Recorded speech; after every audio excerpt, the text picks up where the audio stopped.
Le 23e salon du bouquiniste avait lieu ce dimanche à Compiègne. Organisé par la Collectionnoise, ce rendez-vous d'amateurs de vieux papier est toujours très prisé du public qui trouve quelquefois encore des trésors. J'ai acheté un petit dépliant sur l'Océrie de Royal-Lieu. Je l'ai déjà, mais bon, c'est quand même des documents qui sont assez rares. Donc si je l'ai, j'en ferai peut-être profiter quelqu'un d'autre. Au lieu de l'avoir ouvert dans mon album, je le mettrai fermé, comme ça on verra la première page. Je viens tous les ans également ici, chercher, voir si je trouve quelque chose, quoi. Plus de 40 exposants étaient présents avec la possibilité pour les visiteurs d'acheter, d'échanger des livres anciens et modernes, des affiches, ainsi que des documents divers tels que factures anciennes, publicités d'époque, bandes dessinées ou magazines d'autrefois. 23e salon donc, du bouquiniste, de la Collectionnoise.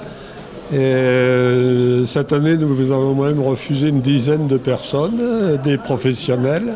Et nous avons la chance de toujours avoir ces salles Saint-Nicolas, Fondation de Saint-Louis, Hôpital de Compiègne pendant des années. Moi personnellement, je vends tous les thèmes parce que j'ai beaucoup de stock. J'ai plus de 13 000 livres en stock. Et on voit des gens qui demandent toutes sortes de choses, tout le temps, sur les marchés, sur les bourses, sur les foires. Vous avez des gens qui demandent des trucs extrêmement précis de temps en temps, genre telle édition, de telle époque.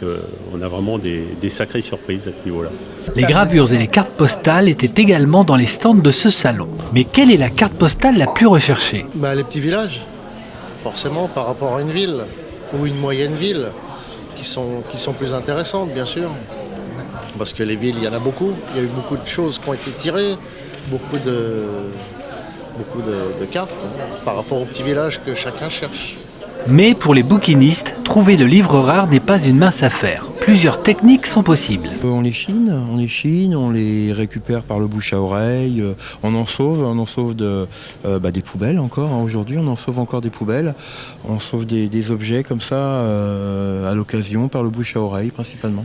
J'ai un livre relativement rare qui est là-bas, qui est La médecine romaine, l'art d'Esculape sous l'Antiquité, qui est un livre relativement rare. Après, ça peut varier très vite.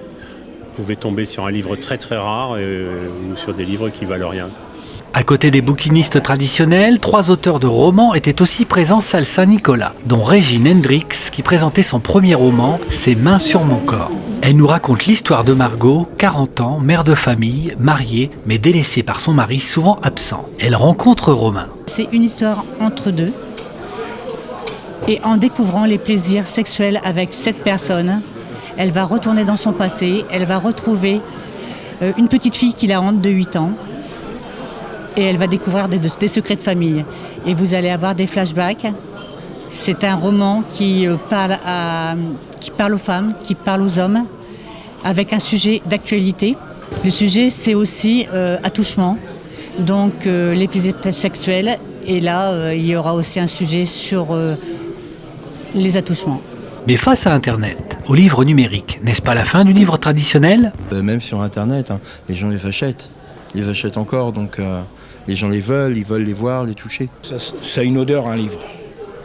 Qu'Internet, ça n'a pas d'odeur. Moi, un livre, quand on l'ouvre, il y a une odeur, c'est génial déjà. Bon, après, il y a ce qu'il y a dedans. Mais Internet, moi, je reconnais qu'avec Internet, je trouve des choses. C'est Internet, c'est la porte ouverte sur le monde. Il y a des gens qui vous envoient des choses d'Amérique. Moi, j'ai acheté un Grisel, c'est un peintre de Vieux-Moulin. J'ai acheté un tableau de lui qui venait de New York. En tout cas, ce salon a montré la vitalité du marché du livre traditionnel. Jean-Claude, notre collectionneur, a fait de belles affaires ce dimanche. Rendez-vous en janvier 2018 avec l'association La Collectionnoise pour cette fois-ci le salon du collectionneur, toujours salle Saint-Nicolas, pour vous aussi acheter peut-être la perle rare comme Jean-Claude. Destination